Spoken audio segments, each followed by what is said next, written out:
Hello, welcome. This is my first video in a while. Uh, Thanks for coming back to my channel if you've watched some of my stuff before, and if not, hey, welcome to my channel. Please make sure to drop a like in the comments and subscribe. Today we'll be talking about mazes, particularly perfect mazes. In computer science, perfect mazes are mazes that only have one path from any given one cell to another cell, and that's what we'll be going over today. So if you don't know much about perfect mazes or creation or solution algorithms for you, I encourage you to do some research. I dropped a couple of links in the sources that talk a good deal about them. I also dropped a link to my GitHub that has an entire 30 slide PowerPoint talking about it that I totally didn't spend a week working on when I should have been working on this. Yeah, go look at my PowerPoint. It's wonderful. It looks so pretty. I like it. Anyway, yeah, go learn about mazes. They're great, folks. So we're going to start off with a maze created by the hunt and kill algorithm. We'll do about a minute of a visualization of the hunt and kill algorithm, and then we are going to go and solve the maze created by the hunt and kill algorithm with the dead-end filler algorithm, and then we're going to solve that maze with the shortest path algorithm. I will not be able to pause the video in between because my instructor says that he wanted to see that the algorithm that we generated with the hunt and kill algorithm is actually the one that I'm solving with the other algorithm. So it's just going to be back to back, folks. So sorry. I'll include links in the description saying what's happening first, what's happening second, what's happening third, and so on, and reminding you of the key. But I'm going to go ahead and tell you the order now and tell you the keys for each one, just so that way you can hear it coming from my mouth. But yeah, if you forget, just feel free to check the description. It'll be down there. So for the hunt and kill creation algorithm, which will be the first video you see, the white cells will be the explored cells, the gray cells will be the unexplored cells, the black cells will be the walls, the red cells will be the current cell, and the blue cells will be the cells that are being tested for unexplored neighbors when the algorithm goes into hunt mode. I actually had a kind of cool visualization that would dim the entire maze whenever the maze went into hunt mode to make it real easy. But to make the visualization a manageable length, I had to put it at 240 frames per second, which isn't a wise thing to do, but hey, it works. But it had a lot of rapid flashing, and it probably would have caused some people to have epileptic seizures. So then, my teacher was like, hey, yeah, you should post this, because, yeah, that might give people epilepsy. And I'm like, yeah, I don't want to hurt anybody. So, yeah, I'm not going to post that. So, no epilepsy, no problem, or we're not doing anything that'll cause epileptic seizures, hopefully. I can consult with your physician first, but, I mean, I'm not responsible. I am not doing any, flashing sequences of videos. I am going off on a tangent. Anyway, so for the hunt and kill algorithm, we have the white cells equals explored, gray cells equals unexplored, black cells equals walls, red cells equals turret cell, and blue cells equals cells being tested for neighbors. Don't you love to hear me rant? After we do the hunt and kill algorithm, we'll go and solve that maze created by it with the dead-end filler algorithm. With that algorithm, the white cells will be the unexplored cells, the black cells will be the wall, the gray cells will be the filled-in cell, the blue cells will be the cell being filled in, and the red cells will be the path. After we solve it by the dead-end filler algorithm, we'll solve it again, because why not? But this time, we'll solve it with the shortest path algorithm. For that algorithm, the white cells will be the unfilled cells, the black cells will be the wall, the blue cells will be the cells filled with water, the yellow cells will be the cells being filled, and the red cells will be the path. I encourage none of y'all to ever put the water in your machines. Don't put water in your machines. This is metaphorical water. We imagine water filling the maze and then tracing it back. I included in that PowerPoint, I included explanations of the algorithm, so you can go check that out and learn more about the algorithms. So yeah, enjoy the next 2 minutes of watching maze creation algorithms and maze solution algorithms. And then I'll hop back on, tell you about the next 3 algorithms, and then we'll wrap this video up.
I know that was just the 2 most amazing minutes in your life. You just loved watching those maze creation algorithms, didn't you? Well, you'll be glad we got another maze creation algorithm and 2 more maze solution algorithms. This next algorithm you get to watch is the growing tree maze creation algorithm. And for that one, we have it defined as, we have the white cells defined as explored, the gray cells defined as unexplored, the black cells defined as walls, the red cells being the current cell, and the blue cells being the cells added to the list.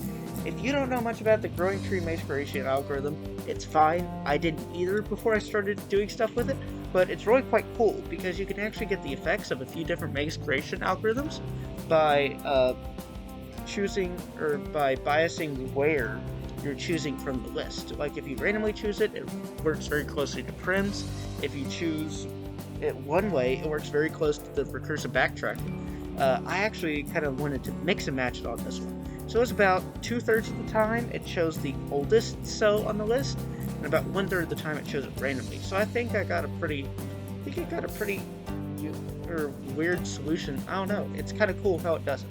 It's kind of hard to explain. You'll see for yourself. But yeah. So we'll do growing tree, and then we'll be solving the growing tree with the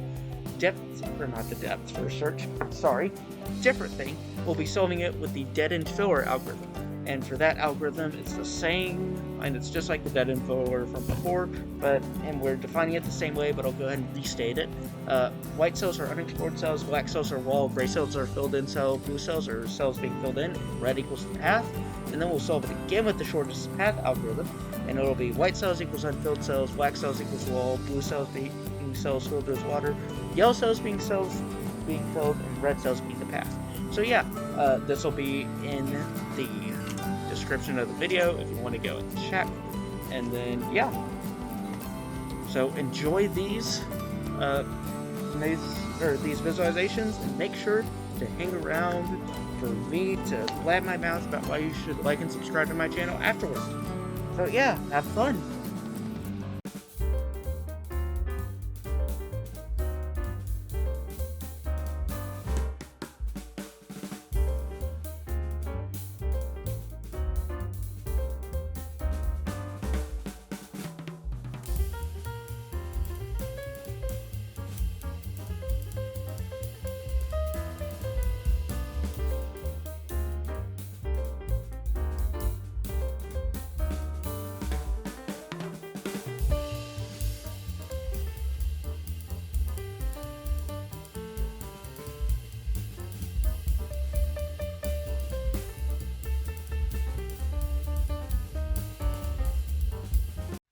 So yeah, if any of y'all are still here watching this visualization and stuff other than my instructor, including my instructor, I mean, I'll go ahead and encourage you to subscribe to my YouTube channel. It's not like you've done it before. But yeah, everybody, please feel free. Please subscribe to my YouTube channel. Please give me the dopamine that only you can provide. Subscribe to my YouTube channel, like these videos. And yeah, y'all have a great day. Watch out. I should have another video out here soon about Dijkstra's algorithm. Hopefully that video will be better than this one, because this one I kind of started running out of time on. I spent way too much time with the PowerPoint, and it's like, oh shoot, I have to get a video done. So yeah, this totally wasn't thrown together at the last minute at all. This is totally the best video all of y'all have ever seen. Support me with this and help me get a good grade by liking in the comments. I should specify, y'all liking and commenting has no effect on my grade. I just want people to like and comment.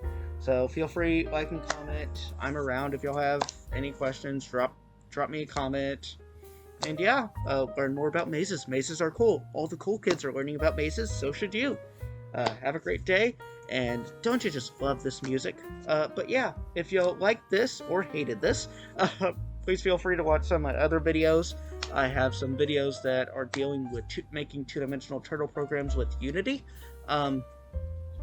Yeah, those videos, I'd like to say they have a higher production quality than this one, but let's be real. They're probably similar if you look at it on the grand scale of things. But yeah, go look at those videos. Some pretty cool stuff I was doing. I actually finished that project, but I need to document, just make some YouTube videos about it and stuff. That's on my to-do list for this summer. If I have some free time, I'll try to do that. I'll go ahead like finish, because I finished with the 2D. I actually started with 3-dimensional turtle, which is pretty cool. Capstone project 2 years in a row, entered in science fair. But yeah, so I'll go ahead. I'll try, if I get some time this summer, to go ahead and post some stuff about the 2-dimensional turtle stuff with Unity. Throw some stuff about 3-dimensional turtle in there. Maybe make 3-dimensional turtle slightly better before I go ahead and put it on GitHub. And you know what? I'll probably do a few throwback videos this summer about my capstone project from last year, which was doing 3-dimensional turtle, but with Python and Matplotlib.